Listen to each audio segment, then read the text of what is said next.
मुलुंडमध्ये झालेला अपघात हा अत्यंत दुर्दैवी आहे। त्या ठिकाणी जे काम चाललेलं होतं त्याच्यामध्ये स्लॅब पडला, त्याच्यामध्ये दुर्दैवी मृत्यू देखील झालेला आहे। त्यांच्या परिवारासोबत आमच्या प्रार्थना आहेत।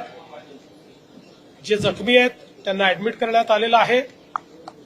त्यांची सगळी काळजी ही त्या ठिकाणी MMRDAच्या माध्यमातून आणि राज्य सरकारच्या माध्यमातून घेतली जाईल।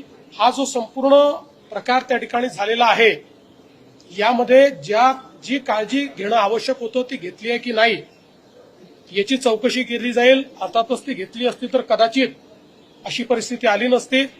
याला कोण जबाबदार आहे त्यांच्यावरही कारवाई केली जाईल आणि तात्काळ जिथे जिथे काम चाललेलं आहे तिथलं सेफ्टी ऑडिट करून त्या ठिकाणी अशी घटना घडणार नाही या प्रकारचा प्रयत्न केला जाईल। मृतकांच्या परिवाराला शासनाच्या वतीनं मदत केली जाईल।